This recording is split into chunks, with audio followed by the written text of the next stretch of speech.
YSR Films Yuvan Shankar Raja தயாரிப்பில் Rio Raj நடிக்கும் sweet heart March 14 முதல் திரையரங்குகளில். மார்க்கெட்லயே கம்மி சேதாரத்துல இன்னும் 1% தள்ளுபடி கொடுப்போம். ஓகே, வைரநக கேரட்டுக்கு 5000 தள்ளுபடி கொடுப்போம். தள்ளுபடி திருவிழா. கல்யாணத்துக்கு முன்னாடி மேக்கப் ஸ்பா அப்படின்னு பாத்தீங்கன்னா கிட்டத்தட்ட 3 மாசம் போட்டோகிராஃப், ப்ரீ வெட்டிங் ஃபங்க்ஷன்ஸ் லட்சக்கணக்காலாம் இல்லை, இன்னைக்கு கோடிக்கணக்காக கூட செலவு பண்ண ரெடியாக இருக்காங்க. அதே சமயம் அவங்களோட மன ஆரோக்கியமும் உடல் ஆரோக்கியமும் கவனிக்கப்படுதா? டயட் மட்டுமே பிரச்சனை நம்ம நினச்சிட்டு இருக்கோம். இதை எப்படி ஹேண்டில் பண்ணுறதுன்னு அவங்களுக்கு தெரியல. 2 பேருக்குமே அந்த பையன் என்ன பண்ணலான்னா கல்யாணத்தை நிப்பாட்டிட்டு ஓடிடலாமா, ஏன் அந்த பொண்ணையும் விட முடியல. They both are in love. அதே சமயம் ஸ்ட்ரெஸ்ஸு 2 பேருக்குமே எகுறுது. சண்டைனா சண்டை, மண்டை உடையுது. பெரும்பாலும் மெட்டபாலிசம் சரியில்லாட்டி மன உளைச்சல்கள் அதிகமாகிடும். இந்த பொண்ணுக்கு நிஜமாகவே ஒரு மன உளைச்சல் வந்துருச்சு. அதுக்கு முன்னாடி ஆரோக்கியமாக இருந்த பொண்ணு தான். மன உளைச்சல் ஹெல்த்தையும் பாதிச்சிருச்சு. இந்த பிசிஓடி இஷ்யூவை ஜாஸ்தி பண்ணிடுச்சு. அந்த ஸ்ட்ரெஸ்ஸை என்ன ஆயிடுச்சு, நைட்டு தூங்க விடாமல் பண்ணிடுச்சு. இந்த நைட்டு தூங்க விடாமல் அந்த மூட் ஸ்விங் வர வர இந்த பையனை டார்ச்சர் பண்ணுறது ஜாஸ்தி ஆகிடுச்சு. ஏதாவது செய்யணும், கோபம் வருது, யார்கிட்ட காமிக்கிறது, வருத்தம் வருது, அழுக வருது, ஏன்னு தெரியல, யார்கிட்ட காமிக்கிறது, இது எல்லாமே இவன் மேலே பலமும். ஏன் இங்கே டயட் ரொம்ப ப்ளே பண்ணுது, வெறும் கவுன்சிலிங் மட்டும் பத்தாது அப்படிங்கிறது ஏன் அப்படிங்கும்போது செல்ஃப் கேர் அப்படிங்கிறத 2 பேருமே மறந்துட்டாங்க. கல்யாணத்துக்கு அப்புறம் கல்யாணம்னு ஒரே ஃபோக்கஸாக வச்சுருக்காங்களே தவிர்த்து இந்த சினிமா மாரி திரையை இழுத்து மூட முடியாது. அதுக்கப்புறம் தான் திரை ஆரம்பிக்குது. முழு வாழ்க்கையும் அதுக்கப்புறம் தான் ஆரம்பிக்குது. நக்கீரன் நேயர்களுக்கு வணக்கம். இன்றைய உணவும் உணர்வும் தொடரில் நம்ம இடத்துல பேசுறதுக்கு இணைஞ்சிருக்காங்க உணவியல் நிபுணர் திருமதி கிருத்திகா தரன் அவர்கள். அவரை வரவேற்கலாம். மேடம் வணக்கம். வணக்கம். தங்களுக்கும் நக்கீரன் அன்பு நேயர்களுக்கும் உங்களோட நேரத்துக்கு ரொம்ப நன்றி மேம். இன்றைக்கி ஒரு மிக முக்கியமான டாபிக் என்ன அப்படின்னா அந்த டயட். குறிப்பாக பேசணும் அப்படின்னா கல்யாணத்துக்கு தயாராகிட்டு இருக்கக்கூடிய மணப்பெண் மணமகன் கல்யாணம் நெருங்கிறதுக்கு முன்னாடி 2 பேரும் சேர்ந்து மன ரீதியாகவும் உடல் ரீதியாகவும் டயட் வச்சுக்கலாம் அப்படின்ற ஒரு விஷயத்தோடு வரும்போது உங்களை அணுகுறாங்க இல்லையா? அவங்க அந்த டயட்டை ஆரோக்கியமாக கடைப்பிடிக்கிறாங்களா? எதற்காக அந்த டயட்டை அவங்க அணுகி வராங்கன்னு நினைக்கிறேன்? பெரும்பாலும் என்ன ஆவாங்க அப்படின்னா கல்யாணத்துக்கு முன்னாடி அவசரமாக 2 மாதம் 1 மாதம் நாங்கள் ஒரு 5 கிலோ குறைக்கணும், 10 கிலோ குறைக்கணும், 20 கிலோ குறைக்கணும் அப்படின்னு யோசிக்கிறாங்களே தவிர்த்து அவங்களோட முகப்பொலிவு சாகிங் ஆகாமல் இருக்கணும், உடல் கெட்டியாக இருக்கணும். அப்புறம் இன்னொரு விஷயம் என்ன அப்படின்னா கல்யாணத்துக்கு முன்னாடி தயாராகிறது டயட்னால தயாராகிறாங்க. மேக்கப் ஸ்பா அப்படின்னு பார்த்தீங்கன்னா கிட்டத்தட்ட 3 மாதம் இப்போல்லாம் ப்ரீ மேரேஜ் செஷன்லாம் மேக்கப்பில் நடக்குது. அப்புறம் ஃபோட்டோகிராஃபி, அது இது, அப்புறம் ப்ரீ வெட்டிங் ஃபங்க்ஷன்ஸு, இதெல்லாம் லட்சக்கணக்காலாம் இல்லை, இன்றைக்கி கோடிக்கணக்காக கூட செலவு பண்ண ரெடியாக இருக்காங்க. அதே சமயம் அவங்களோட மன ஆரோக்கியமும் உடல் ஆரோக்கியமும் கவனிக்கப்படுதா? பேரண்ட்ஸ் அவங்க கோயிலில் கூட கல்யாணம் பண்ணலாம், ஆனால் கல்யாணத்துக்கு அப்புறம் சந்தோஷமாக இருக்கணும். இது எல்லாமே என்ன பண்ணுறோம் அப்படின்னா ஸ்டேட்டஸ் சிம்பிளுக்காக இவ்வளோத்தையும் பண்ணலாம், ஒன்றும் தப்பு கிடையாது. ஏன்னா இதனால் என்னை பொறுத்த வரைக்கும் நான் ஒரு தொழிலாக நான் பார்க்கும்பொழுது நான் பேசிக்கலாக ஒரு தொழில் முனைவோர். ஒரு கோலம் போடுற பெண் சம்பாதிக்கிறாங்க, அந்த வரவேற்பு இருக்கிற கல்லூரி பெண்கள் சம்பாதிக்கிறாங்க.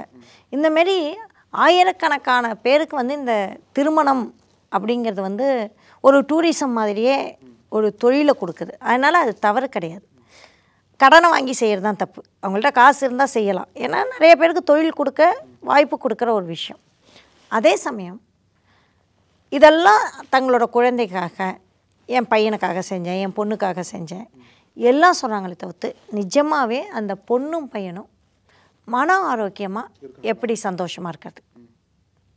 மன ஆரோக்கியம் உடல் ஆரோக்கியம் இருக்கும் சின்ன வயசில், ஆனால் தயாராகிறது, அந்த தயாராகிறதுங்கிறப்ப இன்றைக்கி நீங்கள் பார்த்தீங்க அப்படின்னா இன்றைக்கி கல்யாணம் பண்ணால் கோர்ட்டில் எத்தனை மாதத்தில் நிற்கிறாங்க. அதுவும் இப்போ இந்த மாதிரி பெரிய அளவில் கல்யாணம் பண்ணும்பொழுது அது திஷ்டி மாரி ஆகிடுதா என்னன்னு தெரில, நிறைய பிரச்சனைகள் நிற்குது. இந்த என்ன சொல்கிறது, அந்த ட்ரீம் வெட்டிங் அது இதுன்னு டெஸ்டினேஷன் வெட்டிங், ட்ரீம் வெட்டிங் பண்ணும்பொழுது எல்லாத்தையும் விட மிக மிக முக்கியம் ஒரு கவுன்சிலர், ஒரு நியூட்ரிஷனிஸ்ட், அவங்க 2 பேரையும் சந்திக்கிறது தான் இங்கே ரொம்ப முக்கியமான விஷயம். இதில் எனக்கு என்ன கேள்வினா மேம், ஒரு 10 வருஷத்துக்கு முன்னாடி பார்த்தீங்க அப்படின்னா அப்போ கல்யாணத்துக்கு தயாராகக்கூடியவங்க இந்த மாதிரிலாம் சந்திச்சிருக்க மாட்டாங்க. கல்யாணத்துக்கு முன்னாடி நம்ம டைட்டிஷனை பார்க்கணும் அப்படின்ற மாதிரிலாம் அவங்களுக்கு தெரிஞ்சிருக்காது. ஆனால் இப்போ அந்த ட்ரெண்டு தொடர்ந்து அதிகமாக போயிட்டு இருக்கிறத பார்க்குறோம் இல்லையா? எந்த பாயிண்ட்டில் வந்து அந்த ட்ரெண்ட் அதிகமாக போயிட்டுருக்குன்னு நினைக்கிறீங்க? சரி, அப்படி நம்ம டயட்டீஷியனை பார்க்கணும் அப்படின்ற முடிவை வந்து எந்த பாயிண்ட்டில் வந்து எடுக்க ஆரம்பிச்சிருக்காங்க? இல்லை இதில் வந்து பேரண்ட்ஸே அவங்கள வந்து புஷ் பண்ணுறாங்களே, நீங்கள் போய் கலந்து பேசுங்க டயட்டீஷியன்ட்ட, இல்லை அப்படின்னா அவங்களே வந்து 2 பேருமே ஒத்துட்டு வந்து அவங்க வந்து பேச வராங்களா? இதில் வந்து நான் சோஷியலி ஒரு விஷயத்த சொல்லுவேன். என்ன விஷயம் அப்படின்னா, இன்றைக்கி இருக்கிற ஃபோட்டோகிராஃபி தான் காரணம். வீடியோகிராஃபியும் ஃபோட்டோகிராஃபியும் தான் நிஜமான காரணம். ஏன்னா அதை நீங்கள் அவங்க சோஷியல் மீடியா, இன்னொன்று வந்து சோஷியல் மீடியா, இதில் வந்து அவங்க ஷேர் பண்ணும்போது அவங்க தன்னை அழகாக காமிச்சிக்க தான் வேணும். ஓகே, 10 வருஷமாக சோஷியல் மீடியா எதுவுமே கிடையாது, இப்போ கொஞ்சம் பீக்கில் இருக்கிறதுனால அந்த சோஷியல் மீடியாக்காகவே இந்த அலங்காரங்கள் வந்து அதிகமாகிடுச்சு. இன்னொன்று வந்து இன்ஸ்டாவில் ரீல்ஸ் வந்துக்கிட்டே இருக்குது. புடவை கட்டுறதுக்கு ரீல்ஸு, அதுக்கு ரீல்ஸு, இதுக்கு ரீல்ஸுன்னு. புடவை கட்டுறப்ப சிக்குன்னு இருக்கணும். இவங்க வந்து பார்த்திங்கன்னா ஆண்களும் சரி, அவங்க வேட்டி கட்டுற ரீல்ஸ்லாம் வந்துருச்சு. விதவிதமாக வேட்டி போடுறது, இது போடுறது, பைஜாமா போடுறதுன்னு. அப்போ ஆண்களும் சிக்குன்னு இருக்குங்கும்போது இது வந்து ஒரு சோஷியலி ஒரு ப்ரெஷரைஸ்டு விஷயமாக உடம்பை சிக்குன்னு வச்சுக்கிறது ஆயிடுச்சு. அது வந்து சில விஷயத்தில் நல்லது, சில விஷயத்தில் கெட்டது. இப்போ நான் ஒரு இது சொல்கிறேன், எனக்கு வந்த கிளையண்ட்ஸை பற்றி சொல்கிறேன். கல்யாணத்துக்கு முன்னாடி 2 பேரும் பண்ணாங்க. ஆக்சுவலி அந்த பையன் தான் ஃபோன் பண்ணான். இந்த மாதிரி நீங்கள் ப்ரீமெரிட்டல் கவுன்சிலிங் அண்ட் டயட் கொடுக்குறீங்களாமே, எங்கள் 2 பேரையுமே நாங்கள் 2 பேருமே இணைஞ்சிக்க விரும்புகிறோம். அப்படிங்கும்போது நான் ஃபஸ்ட்டு சொன்னேன், 2 பேருமே பிளட் ரிப்போர்ட் எடுத்துருங்க. பிளட் ரிப்போர்ட் எடுத்துருங்கன்னு பார்த்தா அந்த பொண்ணுக்கு நிறைய ஹார்மோனல் இஷ்யூ இருந்துச்சு. அந்த பொண்ணுக்கு ஹார்மோனல் இஷ்யூ இருந்தப்போ என்னம்மா அப்படிங்கிறப்ப எனக்கு பிசிஓடி இருக்குது அப்படின்னாங்க. பிசிஓடி இருக்கிறனால இந்த கழுத்துக்கிட்ட இந்த கலர் கொஞ்சம் வேறு மாதிரி இருக்கும். பெண்களுக்கான மாதவிடாய் பிரச்சனை. ஸோ இர்ரெகுலர் வரும், உங்களுக்குள்ள கர்ப்பைக்குள்ளே சின்ன சின்ன இதெல்லாம் இருக்கும், நீர்க்கட்டி மாதிரி இருக்கும். ஸோ அந்த பிரச்சனை இருக்கிறனால அந்த பிசிஓடியை வந்து சொன்னாங்க, எனக்கு பிசிஓடி இருக்குது அப்படிங்கும்போது உடல் எடை பருமனால தான் நிறையா பிசிஓடி வரும். சில பேருக்கு ஸ்ட்ரெஸ்னாலையும் வரும். அப்போது இப்போ வந்து காமன் ஆயிடுச்சு. பிசிஓடிங்கிறது ரொம்ப காமன். அதோடைய குழந்தை பிறக்கிறதுக்கெலாம் பிரச்சனை கிடையாது. குழந்தை பிறக்கும், திருமணம் பண்ணிக்கலாம், எல்லாமே நடக்கும். ஏன்னா இன்றைக்கி இந்த காலத்தில் நிறைய பெண்கள் பிசிஓடியாக தான் இருக்காங்க, வேறு வழி கிடையாது நம்மளுக்கு. அப்படிங்கும்பொழுது அவங்கள தனியாக நான் கவனிக்க வேண்டியது. இந்த பையன் வந்து உடல் பருமனான பையன். ஸோ இவங்கள தனியாக கவனிக்க வேண்டியது. அட்லீஸ்ட் கோட்டு போடுற அளவுக்கு உடம்பை தேத்தணும் நான். ஸோ இந்த பையன் பொண்ணு 2 பேரையும் உட்காத்தி வச்சோம் அப்படின்னா, இது ஒரு semi love and arrange marriage. இவங்க நேராக பார்த்துருக்காங்க, அப்புறம் வீட்டில் சொல்லியிருக்காங்க. இவங்க 2 பேருக்குமே கல்யாணம் கொஞ்சம் தாமதம் வேறு. சரி பிடிச்சிருக்குன்னா பண்ணிவிடுவோம், ஏன் நீ பண்ணிக்கக்கூடாதா, நான் பண்ணிக்கக்கூடாதா அப்படிங்கும்பொழுது கொஞ்சம் வசதியான வீடு. பெரும்பாலும் என்ன அப்படின்னா இதெல்லாம் வசதியான வீடுகள் தான் நம்மள்ட்ட வராங்க. அப்படிங்கும்பொழுது அங்கே என்ன பிரச்சனை அப்படின்னு பார்த்தா, இந்த பொண்ணுக்கு திடீர்னு பொசசிவ்னஸ் வந்துடுச்சு. அந்த பையன்கிட்ட வந்து பயந்துட்டான். நீ வந்து அந்த பையன் கொஞ்சம் வசதியாக இருக்கிறதுனால நிறையா பெண்கள் பழகக்கூடிய ஒரு அலுவலகத்தில் இருக்க ஒரு இது அதிக அளவில் பெண்கள் தாங்க. இந்த பொண்ணையும் அப்படி தான் சந்திச்சிருக்காப்புல, அது அந்த பொண்ணு மறந்துடுச்சு. இவங்க வந்து கொஞ்சம் மிடில் கிளாஸ் ஃபேமிலி, இவங்க வசதியான ஃபேமிலி அப்படிங்கிறப்போ ஒரு பயம் வந்துடுச்சு அந்த பொண்ணுக்கு, இன்செக்யூரிட்டி, பொசசிவ்னஸ். அந்த பையன் என்கிட்ட 1 மணி நேரம் கவுன்சிலிங் இருக்கிறப்பே அந்த பொண்ணு நிறைய தடவை கால் பண்ணிடுவாள். ஏன் இப்படி பண்ண, இக்னோர் பண்ணுறாங்களான்ற ஒரு சந்தேகத்தில் இல்லை 1 மணி நேரமாக ஆளை காணும். ஓகே, அது என்னவா வேணாலும் இருக்கலாம். 1 மணி நேரமாக ஆளை காணும், 1 மணி நேரமாக என்கிட்ட தொடர்பில் இல்லை, என்ன பண்ணுறேன் தெரியாமல். ஒரு நாள் அந்த பையன் என்னை வந்து சொல்லாமல் அப்டேட் பண்ணாமல் வந்துட்டான். எங்கே காணும், உடனே டென்ஷன் ஆகுது, அழுவுறது. ஏன்னா நீ வந்து உன்னை நான் இப்படி தான் கல்யாணம் பண்ணிக்கிறதான்னு சந்தேகப்படுறது, ஓவராக குதிக்கிறது, பக்கமாக எழுதுறது. இவனுக்கு பயம் வந்துடுச்சு. ஏற்கனவே லேட் கல்யாணம், அவன் வேண்டான்னு தான் கல்யாணமே பண்ணிக்க போகிறான். இதில் ரொம்ப கஷ்டப்பட்டு உடம்பு இலைக்க வந்திருக்கான். தன்னோட கல்யாணத்தை வந்து நல்லபடியாக பண்ணணும்னு பேரண்ட்ஸ் ரொம்ப ஆசைப்பட்றாங்க. இந்த பொண்ணுக்கும் அவ்வளோ பிரச்சனை இருக்குது, இதுவும் உடம்பு இழைக்கணும். ஆனால் இந்த சிக்கல் அப்போ இங்கே வந்து டயட் மட்டுமே பிரச்சனை நம்ம நினச்சிட்ருக்கோம். இதை எப்படி ஹேண்டில் பண்ணுறதுன்னு அவங்களுக்கு தெரியல. 2 பேருக்குமே அந்த பையன் என்ன பண்ணலான்னா கல்யாணத்தை நிப்பாட்டிட்டு ஓடிடலாமா, ஏன் அந்த பொண்ணையும் விட முடியல. They both are in love. அதே சமயம் ஸ்ட்ரெஸ்ஸு 2 பேருக்குமே எகிறுது. சண்டைனா சண்டை, மண்டை உடையுது. கல்யாணத்துக்கு முன்னாடியே இதில் வந்து எல்லா பிரச்சனையும், ஷாப்பிங் பிரச்சனை, உங்கள் அம்மா வந்தாங்க இவங்க வரல, அது பேரண்ட்ஸ் சைடு வேறு வரும். இவங்களுக்கு வந்து இப்போ உடலையும் சரி பண்ணணும், மனசையும் சரி பண்ணி கல்யாணத்துக்குள்ளே ஓரளவுக்கு சந்தோஷமாக வாழறதுக்கான ஏற்பாடு பண்ணணும். அப்போ தான் வந்து ஆரம்பிக்கிறோம். ஆரம்பிக்கும்போது இந்த பெண்ணுக்கான ட்ரஸ்ட் இஷ்யூஸ், இன்செக்யூரிட்டி எங்கேருந்து வருது? இந்த பையன் நிஜமாகவே அந்த பெண்ணை வந்து எப்படி வச்சுக்கணும்னு நினைக்கிறான். அப்படிங்கும்போது பேசுகிறோம், உட்காந்து பேசும்போது இந்த பையனுக்கு வந்து அவனுக்கு வந்து பர்சனல் ஸ்பேஸ் ரொம்ப முக்கியமாக இருக்குது. ப்ரைவேசி ரொம்ப முக்கியம். பர்சனல் ஸ்பேஸ், ப்ரைவேசி வேணுமா இருந்தால் கல்யாணம் பண்ணிக்க முடியாது. எனக்கு கம்ப்ளீட்டாக ப்ரைவேசி வேணும், வீட்டுக்குள்ளேயே வேணும் அப்படின்னா தனித்தனி பெட்ரூமில் தான் படுக்க முடியும். அது சரி வராது. பர்சனல் ஸ்பேஸ் வேறு, ப்ரைவேசி வேறு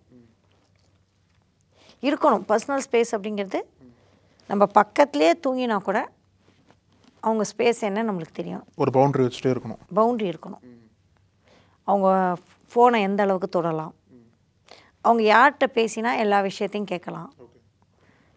எப்போ பாரு வந்து நீ அவங்கள்ட்ட என்ன பேசின சொல்லு, இவங்கள்ட்ட என்ன பேசின, நீ யார் யாரை மீட் பண்ணுற, யார் யாரை பார்க்குற, எந்த இடத்துக்கு போகிற, எனக்கு கூகுள் மேப் ஷேர் பண்ணி வச்சுருக்கியா, ஏன் இங்கே போகிறேன்னு சொல்லிட்டு வேறு எங்கேயோ போனேன். இந்த மாதிரியான ரொம்ப ரொம்ப பர்சனல் ஸ்பேஸ்க்குள்ளே போகிறது அவங்களுக்கு மூச்சு வாங்க ஆரம்பிச்சிடும். பயங்கரமாக மூச்சு வாங்குது, பெருமூச்சு வாங்குது. ஆமாம், அதை வெளில காமிச்சிக்கலாம். ஏன்னா கல்யாணங்கிறது வந்து வேறு விதமான ரொமான்ஸ்லாம் இருக்கிறதுனால அது வந்து அப்படியே அமுங்கி போயிட்டே இருக்குது. ஸோ இப்போ அந்த பொண்ணுக்கான இன்செக்யூரிட்டியை நம்ம சரி பண்ணணும். அப்போ வந்து அந்த பையன் மேலே உனக்கு நம்பிக்கை இருந்தது அப்படின்னா உன்னோட பவுண்ட்ரிலாம் நீ பார்த்துக்கணும். அப்படிங்கும்போது அந்த பொண்ணுகிட்ட கேட்கும்போது அவன் என்ன வந்து என்ன வேணாலும் செக் பண்ணட்டுமே, நான் மொபைலை கொடுக்குறேன், லவ் டுடே மாதிரி மொபைல் எக்ஸ்சேஞ்ச் பண்ணிக்கிறது, நான் என்ன வேணாலும் பண்ணுறேன், நான் தான் ஓப்பனாக இருக்கேன்ல, ஏன் அவன் என்கிட்ட ஓப்பனாக இருக்க மாட்டேங்கிறான்? அப்படிங்கும்பொழுது இங்கே 2 பேருமே அவங்கள மாற்றிக்க தயாராகலை. ஒருத்தர் குறை சொல்கிறாங்களே தவிர்த்து இவனுக்கு தன்னோட ஸ்பேஸை எந்த அளவுக்கு விட்டு கொடுக்க முடியும், இந்த பொண்ணுக்கு எந்த அளவுக்கு அவன் ஸ்பேஸ்க்குள்ளே போகக்கூடாது அப்படிங்கிறதுல தெளிவு இல்லை. அவங்க வந்து சடனாக பார்க்குறாங்க. சடனாக பார்த்த உடனே 2 பேருக்கும் லவ் வந்துடுதுன்னு சொல்கிறீங்களே, அந்த சடனாக பார்த்து லவ் வரதுனால இந்த மாதிரி பிரச்சனைகள் வருதா? அதை எப்படி புரிஞ்சுக்கிறது மேம் இதில் வந்து? ஏன்னா 2 பேருக்கும் இதுக்கு முன்னாடி பழக்கம் இல்லை, 2 பேருக்கும் அண்டர்ஸ்டாண்டிங் எதுவும் கிடையாது. இவரும் சடனாக பார்க்குறாரு, அவங்களும் பார்க்குறாங்க, சரி கல்யாணம் பண்ணிக்கலான்ற முடிவுக்கு வரும்போது இதுக்கு பின்னாடி இருக்கக்கூடிய பிரச்சனைகள்லாம் வந்து இது எப்படி புரிஞ்சுக்கிறது? இந்த நம்ம 5 வருஷம் முன்னாடி வரைக்கும் நம்ம எப்படி கல்யாணம் பண்ணிகிட்டு இருந்தோம், இன்றைக்கி கூட என்ன கல்யாணம் இல்லை, அந்த ஒரு டைம் வேணும் இல்லையா? எங்கே கல்யாண மண்டபத்திலே நேராக கொண்டு போய் பொண்ணை காமிச்ச காலம்லாம் இருந்துச்சு நம்மளுக்கு. அதெல்லாம் பிரேக் பண்ணிட்டு தான் அதெல்லாம் பிரேக் பண்ணி தான் இன்றைக்கி வந்திருக்கோம். எஸ், டைம் ஃப்ரேம் வேணும் அண்டர்ஸ்டாண்ட் பண்ணிக்க. அது வந்து யார் யாருக்கு எவ்வளோ வேணும்னு நம்மளுக்கு தெரியவே தெரியாது, எது சக்ஸஸ்னும் தெரியாது. நிகழ்தகவுன்னு ஒரு தமிழ் ஒரு அழகான வார்த்தை இருக்குது. நிகழ்தகவு அப்படின்னு ஒரு வார்த்தை இருக்குது. அந்தந்த கணங்களில் ஜெயகாந்தன் சொல்வார்ல, அப்பப்போ அந்த மனிதர்கள் எப்படி இருக்காங்களோ அப்படி தான் அப்படிங்கிற மாதிரி அந்த கணத்தில் வந்து அவங்களுக்கு ஒரு ஈர்ப்பு வந்து ஸ்ட்ராங்காக கூட வரலாம், முதல் பார்வையிலே ஸ்ட்ராங்காக வரலாம். ஒரு ஃப்ரான்ஸ் அதிபர் நீங்கள் பார்த்தீங்கன்னா டீச்சரையே வந்து எத்தனையோ வருஷம் கழிச்சு கல்யாணம் பண்ணிட்டார். எந்த அளவுக்கு ஸ்ட்ராங்காக அந்த காதல் இருந்துங்கன்னா வரும். ஸோ அந்த காதல் ஸ்ட்ராங்காக வருது, எப்படி வருது, ஏன் வருது அப்படிங்கிறத விட அந்த பாண்டிங் அவங்க எப்படி அடுத்த கட்டத்துக்கு கொண்டு போகிறாங்க. இப்போ இதில் வந்து என்ன பண்ணாங்க மேம் கடைசியில்? எப்படி அவங்க வந்து அண்டர்ஸ்டாண்ட் பண்ணி? முதல்ல அவங்க 2 பேரையும் வந்து ஹெல்த்தில் வந்து ஃபோக்கஸ் பண்ண சொன்னேன். பெரும்பாலும் வந்து மெட்டபாலிசம் வந்து சரி இல்லாட்டி மன உளைச்சல்கள் வந்து அதிகமாகிடும். இந்த பொண்ணுக்கு வந்து நிஜமாகவே ஒரு மன உளைச்சல் வந்துருச்சு. அதுக்கு முன்னாடி ஆரோக்கியமாக இருந்த பொண்ணு தான்.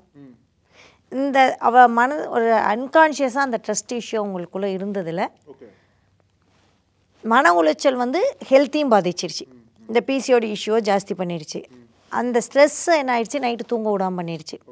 இந்த நைட்டு தூங்க விடாமல் அந்த மூட் ஸ்விங் வர வர இந்த பையனை டார்ச்சர் பண்ணுறது ஜாஸ்தி ஆயிடுச்சு. யார் மேலேயா பழி போடணும், ஏதாவது செய்யணும், கோபம் வருது யார்கிட்ட காமிக்கிறது, வருத்தம் வருது, அழுக வருது, ஏன்னு தெரியல யார்கிட்ட காமிக்கிறது, இது எல்லாமே இவன் மேலே பலமும் வந்திருக்கு.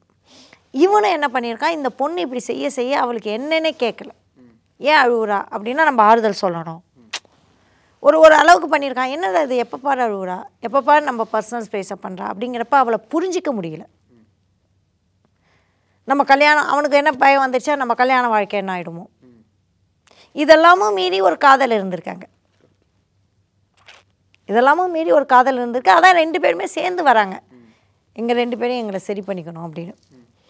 அப்போ ஃபஸ்ட்டு மெட்டபாலிசத்தை சரி பண்ணணும் அந்த பெண்ணுக்கு, ஹார்மோனை இஷ்யூ பண்ணணும். அப்போ முதல்ல உடற்பயிற்சியில் ஆரம்பிக்கிறேன். ரொம்ப நாளாச்சு அந்த பொண்ணு 2 பேருமே உட்காந்து வேலை பார்த்து 2 பேருமே நகரவே முடியாத மாதிரி ஆகிட்டாங்க. ஸோ நான் எப்போதுமே நம்ம இதில் எப்போதுமே சொல்லுவேன், இந்த சேர் தான் அதிக கொலைகள் AK-47 நிறையா பண்ணியிருக்கேன்னு. நம்ம உட்கார்றது தான் ரொம்ப தப்பு, நடந்துக்கிட்டே இருக்கிறது தப்பு இல்லை. ஸோ நடங்க. நாற்காலி பல பேருக்கு எதிரியாக இருக்குன்னு சொல்லுவோம். நம்ம சொல்லுவேன் வந்து AK-47 கண்டுபிடிச்சவனோட பெரிய கொலைக்காரன் சேரை கண்டுபிடிச்சவன் தான். நம்ம தாத்தா காலத்துலலாம் நான் எங்கள் தாத்தா வீட்டிலலாம் அவ்வளோ சேர் பார்த்ததே இல்லை. 1 சேர் 2 சேர் மரச்சேர் இருக்கும், ஆசாரி வந்து பண்ணி கொடுத்துட்டு போவாங்க. அந்த ராஜா தான் சிம்மாசனத்தில் உட்காந்துருப்பாங்க. இப்போ கூட ஆதிக்குடிகள் வீட்டுக்கெல்லாம் போங்க சேரே இருக்காது, அவங்க இப்படி தான் உட்காந்துருப்பாங்க.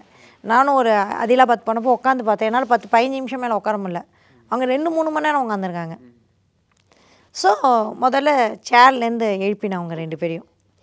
அதுலேயே நிறைய மெட்டபாலிசம் சரியாகும், இது நிறைய பேருக்கு தெரியறதில்ல.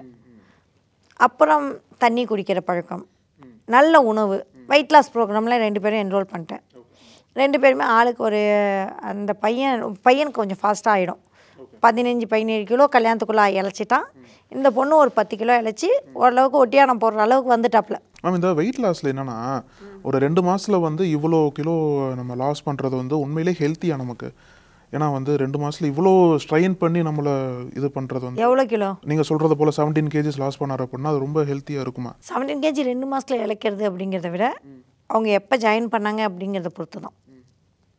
ரொம்ப கஷ்டம் 17 கிலோ இழைக்கிறது. அப்படி இழைச்சின்னா சந்தோஷம்தான், ரொம்ப கஷ்டம்.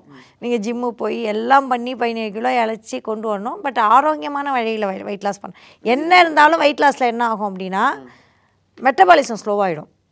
நீங்கள் வேகமாக இழைக்கிறீங்கல்ல, அது மெட்டபாலிசம் ஸ்லோ பண்ணிடும். ஈஸி கிடையாது, அவ்வளோ ஈஸி கிடையாது. 17 கிலோ இழைக்கிறதெல்லாம் ஈஸி. என்னோட அனுபவத்தில் நீங்கள் சொன்னது போல் இவர் வந்து இழைச்சதா சொன்னீங்க இல்லையா, இவர் வந்து கொஞ்சம் வேகமாக மேல் வந்து வேகமாக இழைப்பாங்க, ஃபீமேல் ஸ்லோவாக தான் இருப்பாங்க. மேல் ஒரு 15 கிலோ இழைச்சாங்கன்னா ஃபீமேல் 10 கிலோ தான் இழைப்பாங்க. இப்போ என்கிட்டயே வந்து 2 பேர் இருக்காங்க, மும்பையிலேருந்து ஜாயின் பண்ணிக்காங்க, மராத்தீஸு. 2 பேரும் கப்புள் கோல், 2 பேர் சேர்ந்து இந்தமாதிரி நிறைய கப்புள்ஸ் நம்ம குரூப்பில் உண்டு. அவங்க கப்புள் கோலாகவே வந்து செய்வாங்க. அதில் இவர் வந்து 102 கிலோ வந்தார், அந்த லேடி வந்து 98 கிலோவில் வந்தாங்க. இப்போ அவர் பார்த்தீங்கன்னா அவர் 80+ போயிட்டார், இந்த அம்மா 90ல் தருமாறுது. அவங்களுக்கு ரொம்ப வருத்தம். அவர் மட்டும், நான் என்னோட அவர் சின்சியராக டயட் இல்லை. எனக்கே எப்படின்னா பிகாஸ் ஆஃப் அவர் ஹார்மோன்ஸ், எங்கள் பெண்களுக்கான ஹார்மோன் எங்களை ஈஸியாக இழைக்க விடாது. ஸோ இந்த பொண்ணு 2 பேரும் இழைச்சாங்க. ஷார்ட் டேர்ம் டயட் அப்படிங்கிறது வந்து சில பேருக்கு இழைக்கும், ரொம்ப ரேர். அது 17 கிலோ இழைக்கிறதெல்லாம் ரொம்ப ரேர். ஃபேட் டயட் இழைச்சிங்கன்னா அது திருப்பி போட்டுடும். அவ்வளோ வேகமாக இழைச்சிங்கன்னா உங்களோட மெட்டபாலிசம் அப்படி இருந்ததுன்னா திருப்பி போடக்கூடிய, வேகமாக திருப்பி போடுறதும் வாய்ப்பு உண்டு. இன்னொன்று என்னென்னா, நீங்கள் எவ்வளோ வேகமாக இழைச்சாலும் ஒரு கட்டத்தில் இழைக்கிறது நின்றுடும். 2 மாதத்தில் 17 கிலோ இழைச்சிங்கன்னு வச்சுங்க, 3ஆவது மாதத்தில் 2 கிலோ கூட இழைக்காது. இவங்க மாதம் 5-5 கிலோ இழைக்கிறவங்க போயிட்டே இருப்பாங்க. முயலாமை கதை தான். ஏன்னா body is a complex mechanism. எந்த ஃபேட் டயட்டுமே நீண்ட நாள் நம்மளால் செய்ய முடியாது, அதுதான் நிச்சயம்.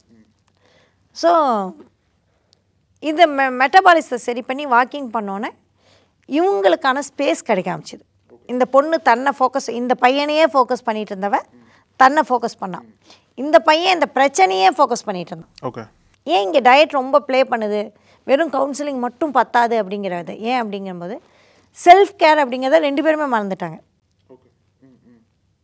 என்னென்னமோ பேசுகிறாங்க, இதை கோலாக எடுங்க அப்படிங்கும்போது இந்த கோலை வந்து நோக்கி 2 பேரும் ஷேர் பண்ணுறாங்க.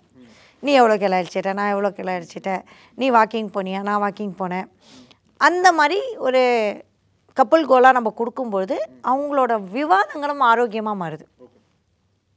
இன்னைக்கு நீ என்ன சாப்பிட்ட, நான் என்ன சாப்பிட்டேன், நீ உனக்கு சமைச்சு கொடுக்க ஆள் இருக்கா, இல்லாட்டி நான் வாங்கிட்டு வரணுமா, இப்படியான ஒரு ஆரோக்கியமான இது டேர்ன் அவுட் ஆகுது. இப்போ நீ எங்கே இருக்க, போன வந்தங்கிறத விட நான் ஏன் இதெல்லாம் சொல்லணும் அப்படிங்கிறத விட 2 பேரும் நிறைய ப்ராப்பராக ஷேர் பண்ணிக்கிறாங்க. நல்ல என்கேஜிங் இருக்குது, 2 பேரும் நல்ல என்கேஜாக இருக்குது. கல்யாணத்துக்கு முன்னாடி ஆசைப்படுவாங்க, எப்போ பாரு தொடர்பில் இருக்கணும் அப்படிங்க. அது இட்ஸ் குவைட் நேச்சுரல். ஸோ அப்போ அது ஆரோக்கியமான விவாதங்களாகவும் ஆரோக்கியமான வாதங்களாகவும், இனி பாருங்கள் மேடம், அவன் இன்றைக்கி வாக்கிங்கே போல் உங்களை ஏமாத்துறான் அப்படிம்பாங்க. பாருங்கள் மேடம், அவள் சாப்பிடவே இல்லை, பட்னியாகவே இருக்கா, கல்யாணத்தப்போ ரொம்ப டயர்டாகிடும்ல, நீங்கள் சொல்லுங்கள் மேடம், 3 வேளையும் சாப்பிட்ணும், இளைக்கணும்னு சொல்லுங்கள். இவன் என்னை பார்த்துட்டு அவள் இளைக்காமல் உட்காந்துருக்கா அப்படிங்கிற மாதிரியான கான்வர்சேஷன் 2 பேர்ட்டையும் ஜாஸ்தியாச்சு. அப்போ 2 பேரையும் உட்கார வச்சு அவங்களோட ப்ளஸ் பாயிண்ட், இவங்களோட ப்ளஸ் பாயிண்ட் என்ன, கடைசியில் கல்யாணம்ங்கிறது என்ன அப்படிங்கிறத தெரிய வச்சேன். 2 பேரும் வேலைக்கு போகிறீங்க, இது இந்த டெஸ்டினேஷன் வெட்டிங், ட்ரீம் வெட்டிங் எல்லாமே முடிஞ்சிடும். ஹனிமூனும் ஃபாரின்லாம் போயிட்டு வந்துடுவீங்க. வீட்டுக்கு வந்தோன்னே என்ன நடக்கும், நாளைக்கு காலை அழுக்கு துணியை யார் லாண்ட்ரியில் போடுறது, பாத்திரத்தை யார் கழுவுறது, யார் சமைக்கிறது. இன்றைக்கி சமைக்காரமாக வருவாங்க, நாளைக்கு வரமாட்டாங்க. வச்சுக்க முடியாது. 25 வயசுக்கு என்ன வசதி இருக்கும், 26 வயசுக்கு என்ன வசதி இருக்கும் தெரியாது. இவங்க லேட் மேரேஜுங்கெல்லாம் பிரச்சனை இல்லை. பட் 2 பேரும் தனித்தனியாக இருந்தவங்க, நாளைக்கு குழந்தை பிறந்தாலும் இதுதான் பிரச்சனையாகும். 2 பேரும் வேலைக்கு போகிறாங்க, இதுதான் பெரிய அளவில் ஸ்ட்ரெஸ்ஸாக உருவாகும். அப்போது அவங்களோட ரோல்ஸை கிளியராக மென்ஷன் பண்ணும். வீடுங்கிறதும் 2 பேரும் ஈக்குவலான ரெஸ்பான்சிபிலிட்டி. நான் மனைவிக்கு ஹெல்ப் பண்ணுறேன் நீ சொல்லக்கூடாது. 2 பேரும் சேர்ந்து நம்ம வீடை பார்த்துக்கணும். Responsibility, equal responsibility at home and at out side. அந்த பெண்ணுக்கு வெளி உலகத்தில் ரெஸ்பான்சிபிலிட்டி உண்டு. எல்லா வெளி உலக வேலையும் அந்த பெண்ணும் ஷேர் பண்ணிக்கணும், எல்லா வீட்டு வேலையும் அந்த பையனும் ஷேர் பண்ணிக்கணும். அப்படிங்கிறது வரும்போதே பாதி பிரச்சனை குறைச்சிடும். வீட்டில் துணி அழுக்காக இருக்கும்போது, பாத்திரம் இருக்கும்போது நீ செய் நான் செய் அப்படிங்கும்போது இந்த ரெஸ்பான்சிபிலிட்டி, இது நம்ம வீடு, நம்ம 2 பேரும் இணைஞ்சி கட்டுற கூடு அப்படிங்கிற அந்த நிதர்சனத்தை சொல்கிறதுக்கு இன்றைக்கி ஆள் கிடையாது. கல்யாணத்துக்கு அப்புறம் கல்யாணம்னு ஒரே ஃபோக்கஸாக வச்சுருக்காங்களே தவிர்த்து இந்த சினிமா மாரி திரையை இழுத்து மூட முடியாது. அதுக்கப்புறம் தான் திரை ஆரம்பிக்குது, முழு வாழ்க்கையும் அதுக்கப்புறம் தான் ஆரம்பிக்குது. அந்த நிதர்சனத்தை சொல்ல தான் இன்றைக்கி கவுன்சிலர்ஸ் தேவை. மேம், இவ்வளோ நேரம் உங்களோட கருத்துக்கும் நேரத்துக்கும் ரொம்ப நன்றி. நக்கீரன் டிவிக்கு சப்ஸ்கிரைப் செய்யுங்கள். உங்கள் ஆதரவே எங்கள் பலம். ஆசிரியர்களுக்கு நண்பனாகவும் மாணவர்களுக்கு ஆசானாகவும் திகழும் தேர்வு வழிகாட்டி. ஒவ்வொரு பாடத்திற்கும் அனுபவமிக்க ஆசிரியர்களின் துல்லியமான தெளிவான விடைகள். CNC இருக்கு, தேர்வு பயம் எதற்கு? இது தீரன் பப்ளிஷிங் ஹவுஸ் விற்பனை வெளியீடு.